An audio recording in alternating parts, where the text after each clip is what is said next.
Imagine yourself lost in a maze. With your hope dwindling, you fumble around aimlessly trying to find some sense of direction or salvation. You have no idea just how much time has passed. It could be hours, days, weeks, maybe even years. Just when you think you found your ticket out of the maze, you make a critical error. A wrong turn so significant that it puts you right where you started. When you begin to think that things couldn't get much worse, you get an odd sense of deja vu.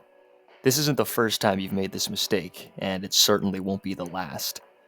Every single time you get close to escaping, you're doomed to ruin everything and get thrust back to the start. That is the horror of Alan Wake 2. Released in October of 2023, this game was met with a ton of critical praise, yet it seemed to have flown under the radar from an audience's perspective. This isn't too surprising given this game's unique brand of horror. I'm happy to say that story-wise and aesthetically, there isn't anything else quite like Alan Wake 2. Today, I'd like to discuss what makes Alan Wake 2 scary, and the good and the bad of this entire package. Let's begin.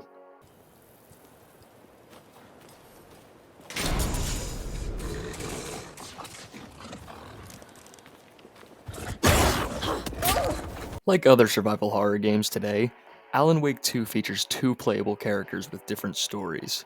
What Alan Wake 2 does differently from its competition, however, is that both of these campaigns are directly intertwined, not entirely separate. You can play as one character for however long you want, and then switch to the other at any given time. Both characters experience vastly different events that express horror in very different ways. In this game, you play as FBI agent Saga Anderson, as well as the famous author, the titular Alan Wake. Starting off with Saga's story, this FBI agent was tasked with investigating a series of ritualistic murders in a town called Bright Falls in Washington. It is known to her that the famous author Alan Wake went missing in this town about 13 years ago. While conducting this investigation, she engages in bizarre conversations with some of the townsfolk. Some of them strongly claim to know her, but reference events from Saga's past that she herself does not recall. More specifically, the townspeople, and eventually even her partner, give Saga their condolences for the death of Saga's daughter. Saga has no idea what these people are talking about because she knows that her daughter is safe back home in Virginia. These interactions begin wearing away at her sanity. Eventually, Saga discovers that some strange cosmic power is changing past events in the world around her without anyone else knowing. This is where Alan Wake comes in. Trapped in a dark, otherworldly recreation of New York City, Alan must survive this strange world all while literally writing himself out of it. Inside this world is a maleficent being referred to as the Dark Presence that wants to escape into the real world as much as Alan. The Dark Presence possesses a power to augment space and rewrite reality to whatever it wants. Alan also believes that it has the power to shapeshift and mimic himself. This assumption was formed when Alan discovered that a ghost of himself drove his wife into taking her own life. Luckily, Alan has access to a similar power via a typewriter that causes what he writes to become a reality both in the real world and in the scary world that Alan is trapped in, known as the Dark Place. Yeah, very creative. Now, Alan can't simply write, quote unquote, and then the dark presence went away forever and Alan lived happily ever after. It's not quite that simple. Our heroic writer has rules to follow in what he writes. Early in the game, Alan discovers a book written by the Dark Presence. This book is a series of events that will come true and manifest the Dark Presence out of the Dark Place and into the real world.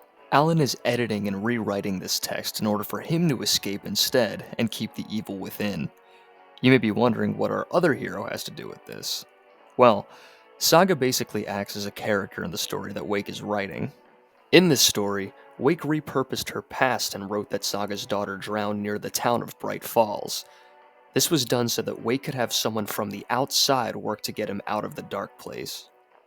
This alone is a terrifying concept. Having something you know to be true suddenly become a fantasy to everyone else you know is a nightmare. If everyone around you, even lifelong friends, believe so wholly in a lie when you're the only person who knows the truth, then who really has gone crazy? Saga discovers that the ritual murders she was sent to investigate were actually people being possessed by the Dark Presence. Saga knows that she won't be able to bring the world back to normal without Wake, the very man that put her in that situation. She works tirelessly to get him out of the dark place, but while she does, Alan is fighting a very different battle. Alan hunts down what he thinks is the Dark Presence in Alan's own form and murders him. In reality, it was not the villain that he had dispatched. It was actually himself from the past, still trying to write his way out of the dark place. The dark presence was never mimicking Alan. What Alan was seeing was himself in different timelines, not knowing that his own actions and attempts to see her brought about the death of his own wife. Eventually, Saga enters the dark place, and she and Wake create a solution. Alan writes that Saga shoots Alan with a bullet of light gifted him by Alan's wife before her passing. The plan was that Alan's sacrifice would destroy the dark presence. After being shot, Alan realizes for a brief moment that the only thing that this will accomplish is sending him back to the beginning, dooming him to start again. This is what's so scary about Alan Wake 2's story. Alan was stuck in a loop even before meeting Saga in the dark place. Even when he thought he found a solution, he was sent right back to the beginning. No matter how close Alan gets to escaping, it'll always all be for nothing. In the instant that Alan realized that he was going back to the start, he knew that the pain of his wife's death, the pain he caused Saga, the joy of potentially finding a way out, and then the crushing feeling of helplessness at the thought of it all being for nothing, would cycle on him for eternity. With the uncertainty of our own lives, who's to say that something similar can't be said about us? How many times have we done this? And how many times will we repeat it? Perhaps there are no loops like this in reality. In either case, the best thing we can do is make the most of every moment so that, in a loop, we can go back and re-experience everything fondly.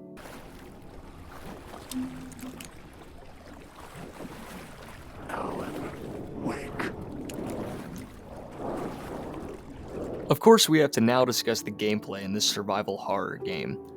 Luckily, the horror doesn't just end with the story. The gameplay can be really tense too.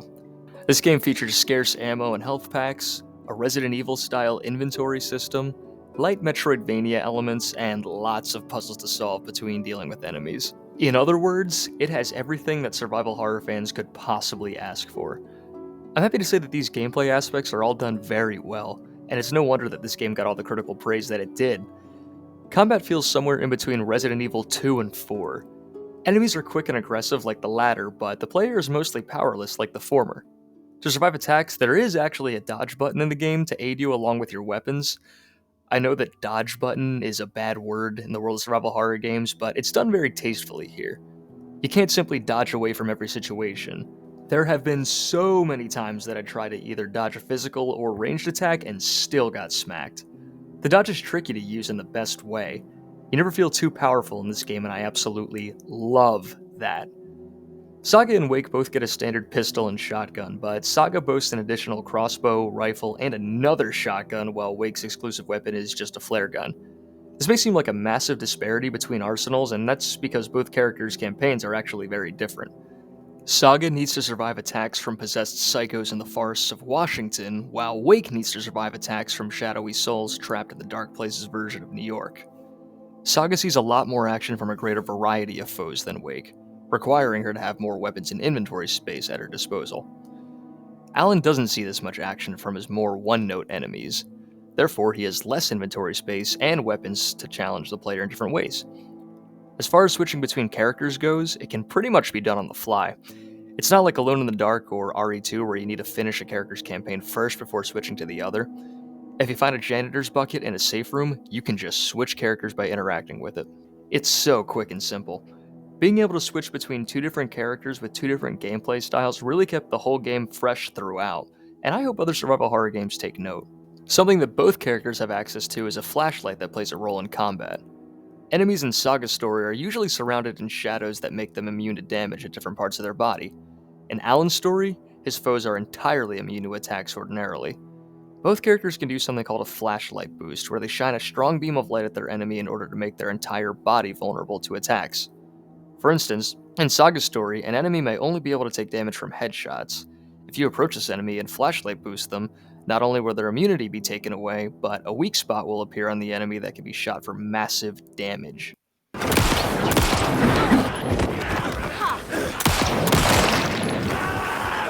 There's some really awesome environments to explore in Saga's campaign in particular. My favorite was Coffee World. The creepy carnival music and the winding paths actually creeped me out, and the absolutely beautiful graphics in this game certainly helped it. Alan had some awesome segments to his gameplay too. My absolute favorite here is the Ocean View Hotel section. This area feels somewhat like a Zelda dungeon, and it really takes full advantage of Alan's enemies, which I'll discuss later.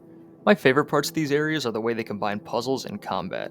While other areas of the game mix these pillars as well, these two areas do it masterfully, and they left me grinning ear to ear. Finally, the gunplay in this game is outstanding. I can't stress enough how tense and powerful your weapons feel. The best part about this is that, despite the reverberating blast of your shotgun in a narrow hallway, you never feel invincible. I'd always feel a sense of dread when approached by the possessed, despite how satisfying combat is. Especially when critically low on both ammo and flashlight boosts, combat is incredibly tense thanks to the strength of enemies and the limited healing options. In short, the gameplay here is outstanding, and it really adds to the horror of this package. So, is everyone alright down there in Bright Falls? I just don't know. There's a lot of good folk in that town. A lot of friendly folk. And it used to be. It's that time again. We gotta discuss the shortcomings of this game. Nothing is ever perfect after all. Easily the biggest fault of this game is the case board in Saga's campaign. Why the developers thought this was a good idea, I will never understand. I can see this being the sole reason why people may have had trouble getting into this package, since the first hour and a half of this game is spent solely using this. Basically, when Saga interacts with people or information relevant to her case, topics get added to a case board that she can reference to draw conclusions on the mysteries of Bright Falls. This would be fine if it weren't required for the player to do. Instead of progressing puzzles and the plot organically, once you find some pieces of information, you have to go into the case board and update your information for Saga to tell you what the next objective is. This would be an awesome mechanic to hint confused players in the right direction, but nope. The case board is not only required to progress the plot, but some puzzles are unsolvable without it too, which is incredibly lame. The only issue I really take with Alan's gameplay is with the singular enemy type he has to face. These shadows are cool enemies, but not cool enough to stand as the only enemy type. The idea behind them is that they're unpredictable. Sometimes you can just walk right past them without them becoming violent, and other times an entire group will swarm you. Again, this is cool, but that's all they can do. There's a great idea here, but it's not expanded upon enough. They can't make any decisions outside of attack you or don't attack you. Maybe when agitated, they could have the ability to flee and attack you later. Maybe some shadows could follow you but not attack you until they feel the moment is right and they have backup. Their AI is simply too basic for what's needed of them. Those are really the only two criticisms that I have with this game. This game doesn't do a lot wrong, but the mistakes here are definitely going to affect people. To wrap this up, the horror of Alan Wake is very complex and it never leaves the mind of the player. The story and gameplay are so immersive that it's impossible to not tense up. Though it does have flaws that cannot be ignored, the heights of what this game achieves are so thrilling that it's hard to not enjoy this package. This has been quite a theme for most of the videos I've been making, but sadly, sales data doesn't look good for this game. Granted, these numbers don't account for the recently released Deluxe Edition, which I in fact purchased, but this game is still trying to break even. The developers have confirmed that a TV show is in development though, so that's excellent news. I think this will be a great way to get audiences introduced to the world of Alan Wake should the TV show be successful. Regardless, I can say this with absolute certainty, you need to play Alan Wake 2.